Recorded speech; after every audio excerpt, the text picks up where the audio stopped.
Welcome to the Sharkpreneur podcast with Kevin Harrington and Seth Greene. Kevin Harrington is the inventor of the infomercial, one of the original sharks from the hit TV show Shark Tank, and has generated over $5 billion in TV and digital direct response sales.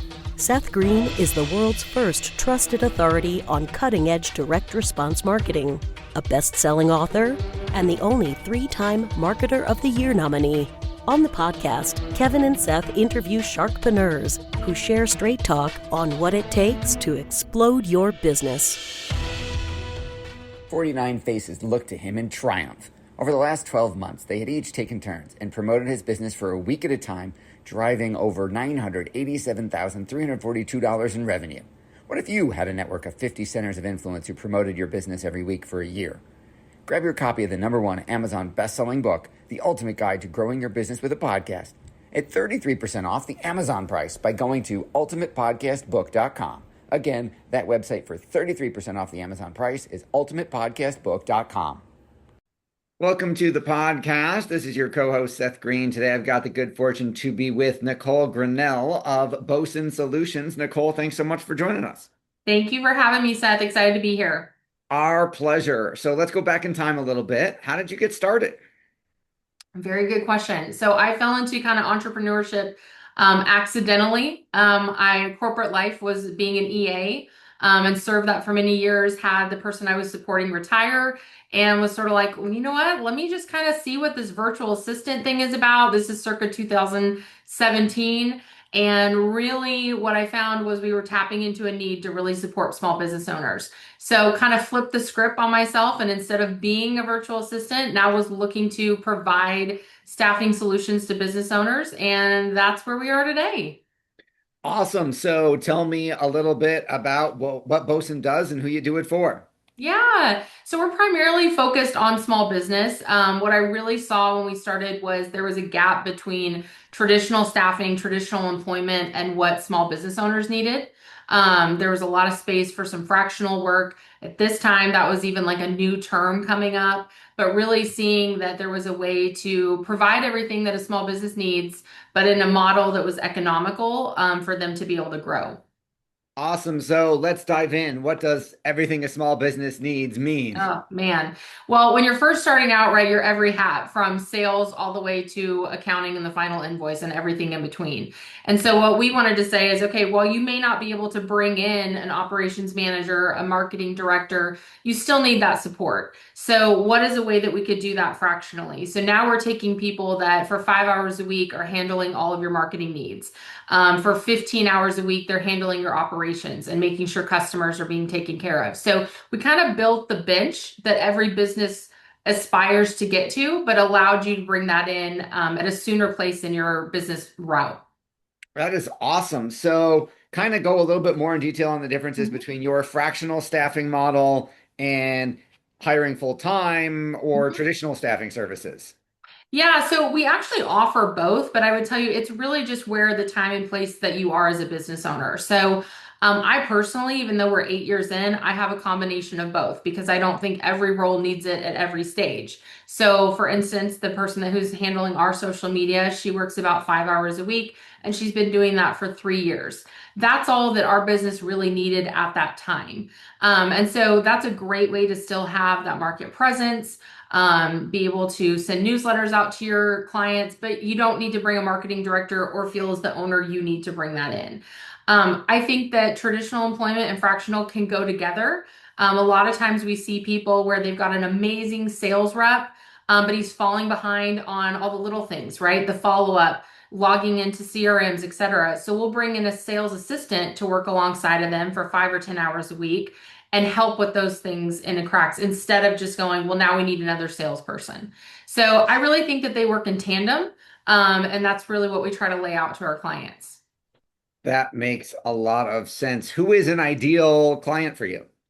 Anybody that is growing and is feeling that pinch, whether it's them themselves or their team. So if you've got team members that are like, I'm overworked, things are slipping through the cracks, we're not following processes because we're all strapped, that's where a fractional team member could really come in and pick up some of that slack without breaking your budget or bringing in a new head.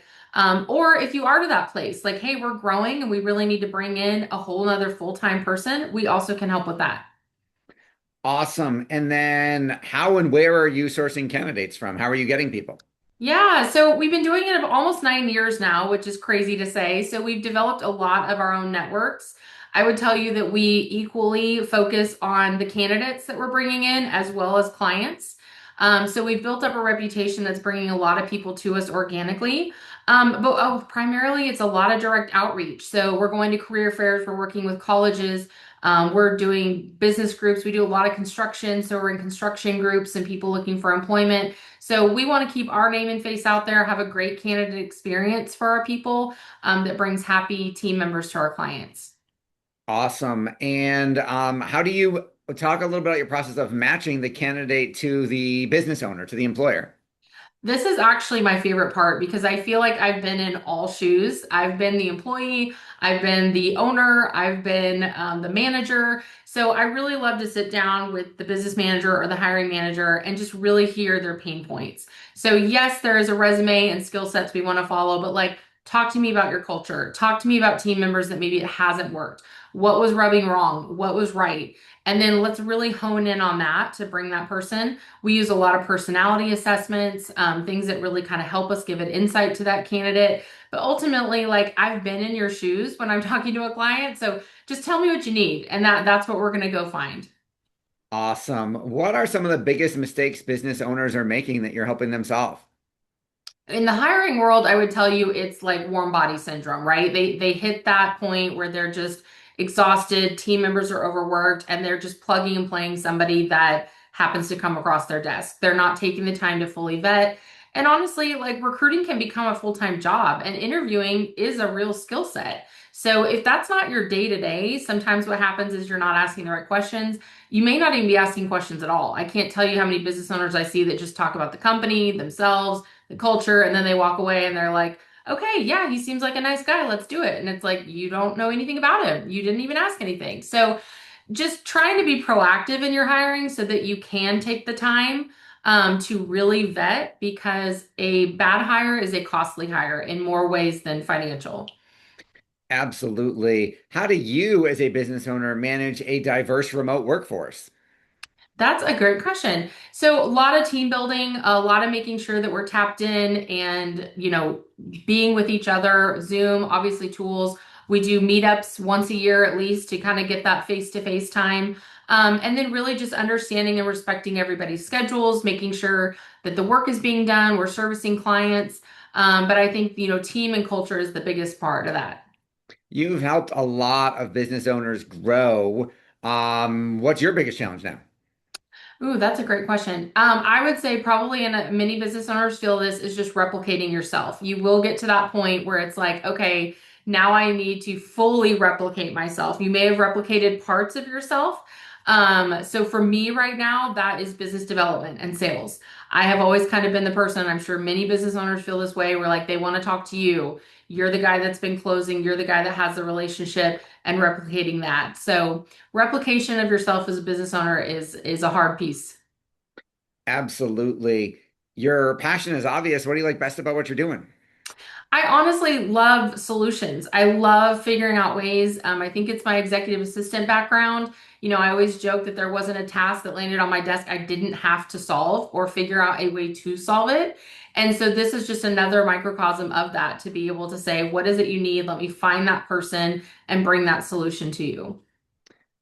As a mompreneur and someone who is valuing family and flexibility, how do you define success now, and how has that evolved over time? It has majorly involved. In fact, one thing that has always been my primary focus is my family and being able to balance both of that. We recently went through a change where we were moving, kids were going to college, and I really did have to step back. And I was so thankful to have a team that could support that and allow me to have that time, and clients that were working in that, because it was for a time. I'm now looking at being a complete empty nester, so that is going to change rapidly for me as well. So I think just making sure whatever season or time you're in, focusing on the priority of that, knowing that money will come, time will come, but you need to focus on what's in front of you.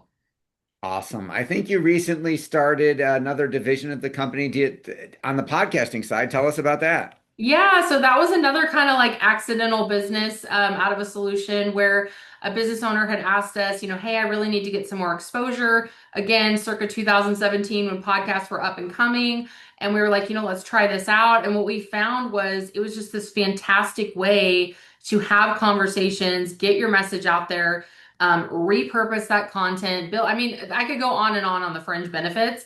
And we were kind of doing it. It's this like underground service of Bosun. Like, hey, if you ever need help, we could do this. And finally, I was like, we need to launch this as its own company. Like, this is a fantastic service for people. So we've been doing that now for 5 years fully as mic'd up. And it's been awesome.